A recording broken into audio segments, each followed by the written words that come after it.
اسے اس درجہ یقین ہو کہ ان تمام رکاوٹوں کے باوجود وہ اس کو عملی جامہ پہنانے پر آمادہ ہو۔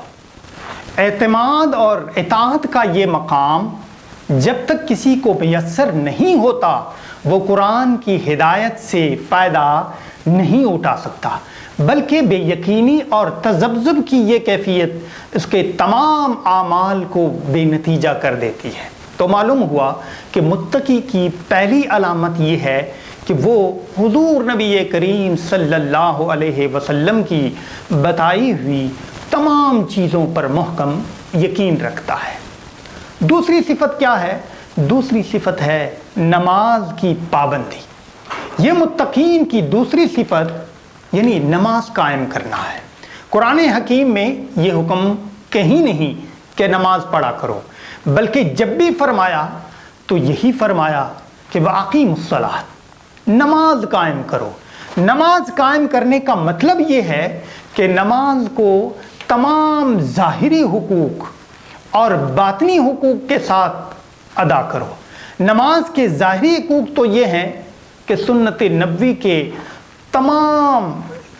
نبوی کے مطابق تمام ارکان بجا لائے جائیں، اور باطنی حقوق یہ ہیں کہ تو خشوع و خضوع میں ڈوبا ہوا ہو اور احسان کی کیفیت طاری ہو، یعنی تو محسوس کر رہا ہو کہ کأنک تراہ، گویا تو اپنے معبود کو دیکھ رہا ہے، ورنہ کم از کم اتنا ضرور ہو کہ فَإِنَّهُ يَرَاكَ، کہ تیرا رب تجھے دیکھ رہا ہے۔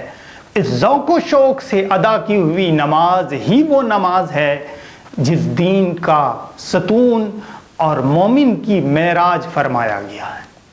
متقین کی تیسری صفت کیا ہے؟ وہ ہے انفاق فی سبیل اللہ۔ لغت میں رزق کہتے ہیں حصہ اور بخشش کو، خواہ وہ حصی ہو یا مانوی۔ مال، اولاد، علم اور معرفت اس لحاظ سے سب رزق ہیں، اور یہاں بھی رزق کا یہی لغوی معنی مراد ہے۔ اس آیت سے پتہ چلا کہ جو کچھ کسی کے پاس ہے، خواہ مال ہو یا کوئی مرتبہ ہو یا علم و عرفان ہو، کسی کا اپنا نہیں بلکہ سب اللہ تعالیٰ کا دیا ہوا ہے۔ نیز اللہ تعالیٰ کی خوشنودی اس میں ہے کہ وہ اس میں بخل نہ کریں، بلکہ جو نعمتوں سے محروم ہیں ان میں تقسیم کرتا رہے۔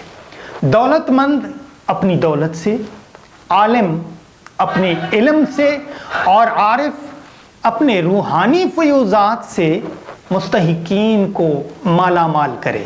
یہ فیض عام متقین کی تیسری علامت ہے۔ چوتھی صفت جو ہے متقین کی، وہ قرآن اور کتب سابقہ پر ایمان ہے۔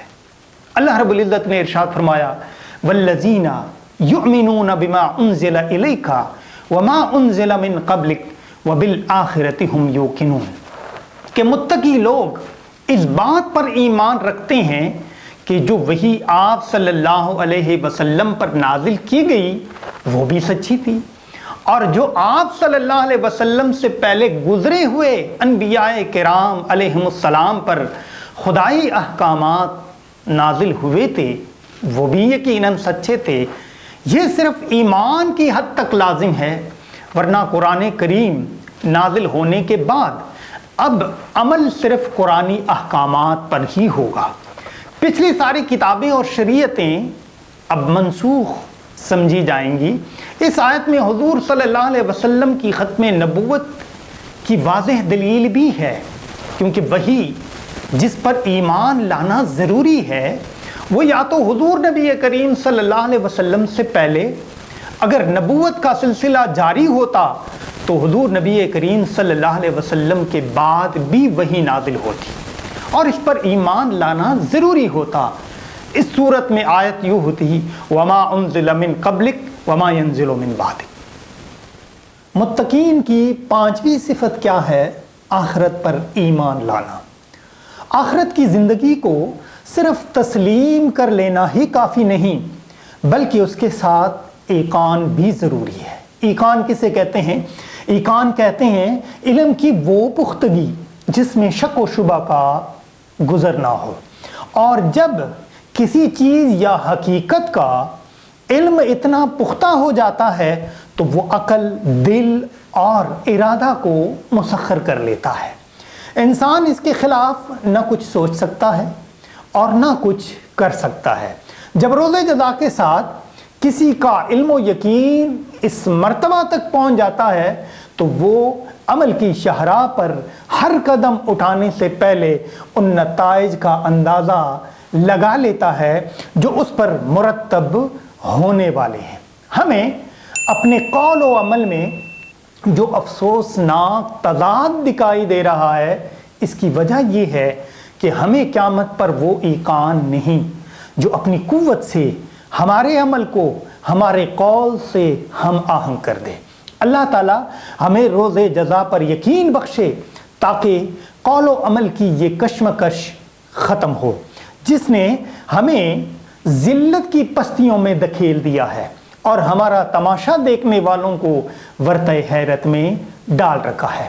ان تمام اوصاف سے جو متصف ہیں، ان کے متعلق اللہ تعالیٰ فرماتا ہے کہ وہی فلاح پانے والے ہیں۔ فلاح کسی ادھوری اور جزوی کامیابی کو نہیں کہتے، بلکہ فلاح اس مکمل کامیابی کو کہا جاتا ہے جس کے دامن میں دنیا و آخرت کی ساری سعادتیں اور برکتیں سمٹ آئی ہوں۔